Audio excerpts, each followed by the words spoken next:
नमस्कार दोस्तों। दिल्ली पुलिस का एग्ज़ाम हो चुका है और दिल्ली पुलिस के एग्ज़ाम होने के बाद में हर किसी के दिमाग में यही है यार कितनी कट ऑफ जाएगी, हमें फिज़िकल की तैयारी करनी हो चाहिए या नहीं करनी चाहिए। तो पहली बात तो फिज़िकल की तैयारी स्टार्ट कर देनी चाहिए जिनके भी थोड़े अच्छे मार्क्स हो रहे हैं। इसका रीज़न ये है क्योंकि दिल्ली पुलिस लास्ट टाइम भी बहुत कम टाइम दिया था। तो इसका पता नहीं है 1 महीने के अंदर-अंदर भी फिज़िकल करवा सकती है। तो जब कम टाइम मिलेगा तो 6 मिनट में रनिंग करनी है तो कहीं न कहीं आप लास्ट टाइम भी फिज़िकल में बहुत सारे लड़के फेल हो गए थे। तो फाइनल कट ऑफ 1 नंबर ही नहीं बढ़ी थी। जितना फिज़िकल के लिए बुलाया था उससे 1 नंबर भी नहीं बढ़ी थी फाइनल कट ऑफ।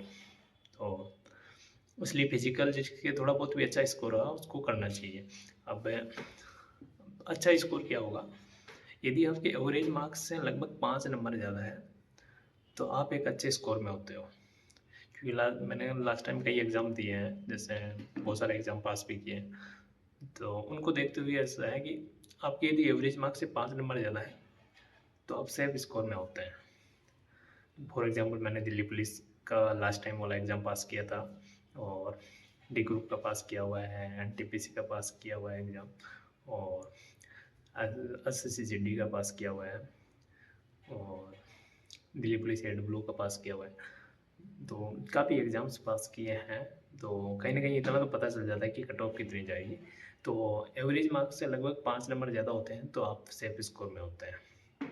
और अब एवरेज मार्क्स क्या है इस पेपर में, तो मैं खुद भी दिया था अब की बार दिल्ली पुलिस का, तो जिस हिसाब से मैं तो रीज़निंग आ रही है, तो उसमें 40 में से लगभग हर कोई बंदा 35 के आस-पास क्वेश्चन अटेम्प्ट कर पाएगा।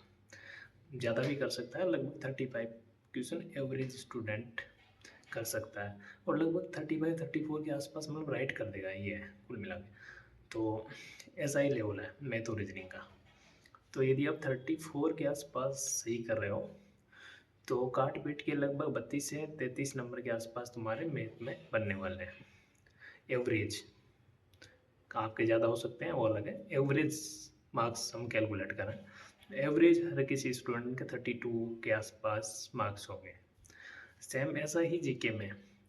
जीके में आपके 50 क्वेश्चन हैं और 50 में से हर कोई बंदा 35 से 40 क्वेश्चन अटेम्प्ट कर पा रहा है और जीके ऐसा सब्जेक्ट होता है जिसमें आपके लगभग 5 से 6 क्वेश्चन गलत हो जाते हैं और वही यदि 35 में से 40 की हो आप 5-6 क्वेश्चन गलत हो गए तो वही लगभग 32 के आसपास जीके में आप स्कोर कर पाओगे और कंप्यूटर का जिस हिसाब का लेवल है तो 32 उसमें 32 इसमें 64 नंबर तो ये हो रहे हैं।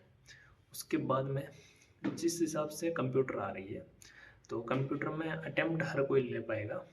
8 क्वेश्चन हर कोई अटेम्प्ट कर पाएगा, 1-2 क्वेश्चन गलत होंगे आराम से, ज़्यादा भी हो सकते हैं। तो मेरे को लग रहा है जिस हिसाब से कंप्यूटर का लेवल आ रहा है, एवरेज स्कोर आपके 4 मार्क्स हो सकते हैं कंप्यूटर में 10 में से।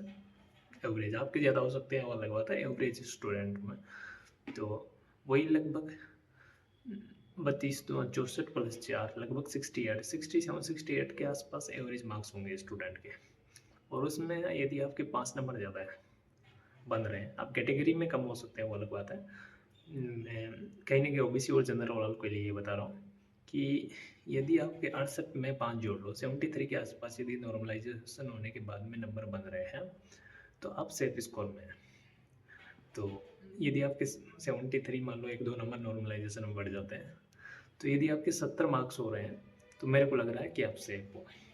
आप बहुत सारे ये बोलेंगे यार इतनी ज़्यादा कट ऑफ थोड़ी जाएगी तो पेपर का थोड़ा लेवल लीजिए, तो कट ऑफ लगभग यही जाने वाली है। यदि आपके 70 मार्क्स हो रहे हैं तो आपको फिजिकल की तैयारी करनी चाहिए और मतलब यदि पेपर में फिर नॉर्मलाइजेशन के बारे में 2-3 नंबर ज़्यादा अब थोड़ी बहुत कम भी रह सकती है बट मैक्सिमम ये कट ऑफ रहेगी 70 मार्क्स वाला सेफ है।